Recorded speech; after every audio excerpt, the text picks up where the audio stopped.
Hello बच्चों, let's read the given question. The question says a long wire PQR is made by joining two wire PQ and QR of equal radii.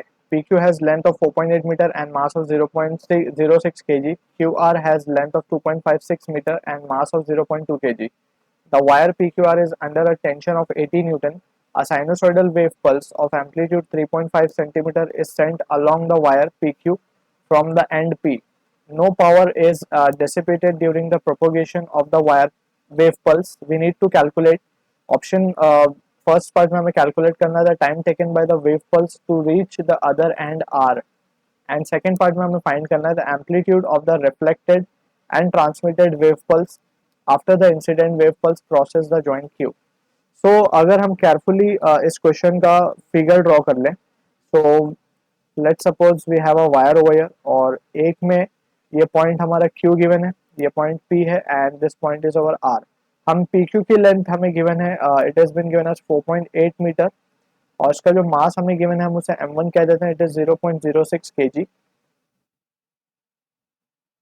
Alright, यहाँ पे length को हम L2 कह देते हैं, इसकी length हमें गिवन है 2.56 मीटर और इसका जो मास हमें गिवन है दैट इज बीन गिवन है 0.2 kg.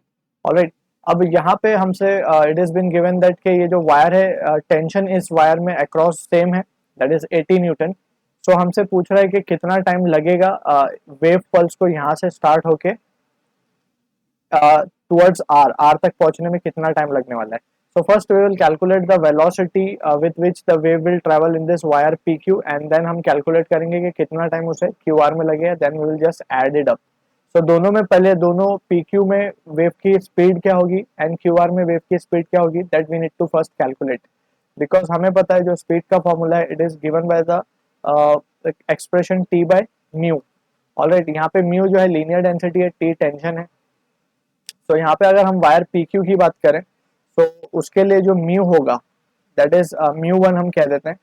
नाउ म्यू वन हम कैलकुलेट कर लेते हैं पहले, mu one and mu two. Mu one होगा हमारा M1 अपॉन L1. ऑलराइट, सो M1 हमें गिवन है 0.06 डिवाइड बाय L1 हमें गिवन है 4.8. सो ये एक्सप्रेशन हमें मिलेगा, we can say it has to be 6 into 10 raised to 6, that is 1 by 80, that is kg per meter. Alright, similarly हम mu two calculate कर लेते हैं. म्यू टू हमें मिलेगा M2 by L2.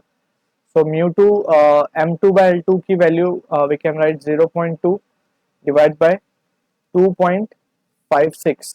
So this comes out to be we can say 1 upon, this value will be 1 upon 12.8 kg per meter.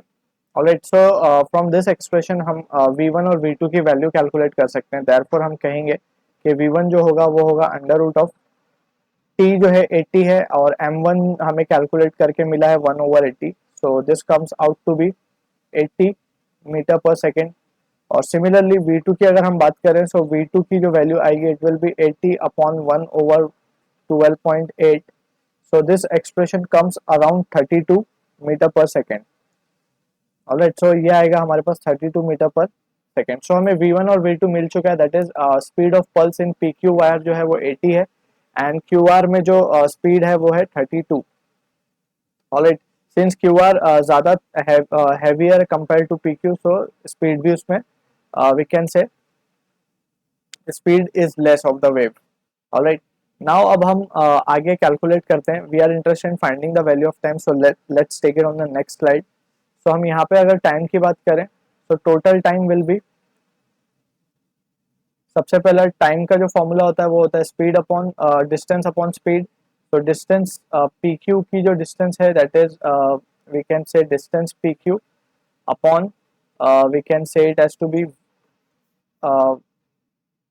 V1 और plus of यहाँ पे we can say QR upon V2. Alright, so यहाँ पे we can write कि PQ का जो length है वो हमें गिवन है 4.8 मीटर और उसकी स्पीड मिली है 80, प्लस QR की जो लेंथ है वो हमें गिवन है, लेट्स चेक इट ओवर.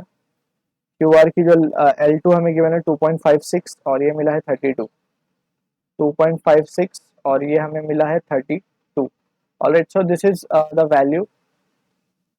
तो यहाँ से हमें total time we can calculate and it comes around 0.14 second. Alright, so ये टाइम टोटल टाइम है. This is the answer to the first part of the question. So now in the next part of the question हमसे they are asking about the amplitude of reflected and transmitted wave pulse. So हमें expression we have to remember the formula for the next part, that is अगर हम बात कर रहे हैं reflected की, तो reflected के लिए जो formula होता है it is v2 minus v1 upon v2 plus v1 into incident amplitude. Alright, ये reflected का है. transmitted का formula जो होता है वो होता है 2v2 upon v2 plus v1 into incident amplitude. Basically यहाँ पे हमने we have already covered two cases of such formula, that is जब wave जो है travel करती है from lighter string to a heavier string. alright, जब ये heavier string की तरफ travel करती है, so basically it happens के it gets reflected. Alright, so ये इस तरीके से रिफ्लेक्ट कर जाती है और उसका एम्पलीट्यूड जो हम लेते हैं it is A R. This is the amplitude A I, that is incident amplitude. और यहाँ से कुछ वेव जो है ट्रांसमिट कर जाती है.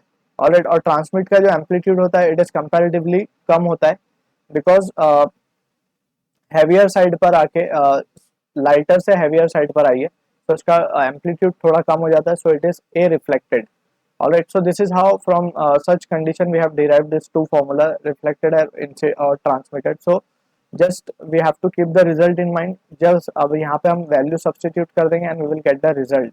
हमें जो V2 मिला था it is we can calculate, जो हमने V2 किया है वो है, so it is 32 minus of 80 divided by 32 plus of 80.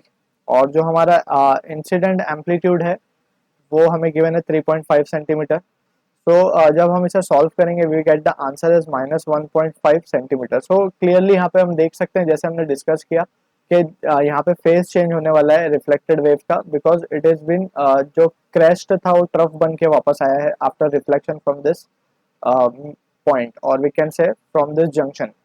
तो यहाँ पे इसका एम्पलीट्यूड और इंसिडेंट एम्पलीट्यूड था 3.5 और जो रिफ्लेक्टेड एम्पलीट्यूड है वो -1.5, और यहाँ पे negative sign is just showing that is the phase change of pi. Alright, similarly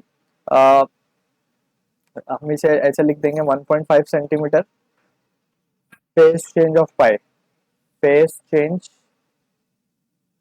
of pi radian. Alright, so यहाँ पे फेज चेंज हो गया है as we can see in the figure. और सिमिलरली अब हम बात करते हैं 80 की, दैट इज ट्रांसमिटेड की. So it will B 2 into V2 हमने कैलकुलेट किया 32 डिवाइड बाय अगेन 32 और ये हो जाएगा 32 प्लस 80 इंटू इंसिडेंट है 3.5 अगेन. तो ये वैल्यू जो हमें मिलेगी ये आएगी 2 centimetre. Alright, so reflected is जो ट्रांसमिटेड है we are getting it as 2 centimetre. दोनों ही, that is reflected wave pulse और transmitted, this is transmitted wave pulse. तो दोनों ही वी कैन से एम्पलीट्यूड में उनकी वैल्यूज कम हो चुकी हैं. ऑलराइट, इंसिडेंट में 3.5, जो ट्रांसमिटेड है वो 2 सेंटीमीटर और रिफ्लेक्टेड जो है वो 1.5 centimetre. So this is the answer to the second part of the question. I hope you understood it well. All the best.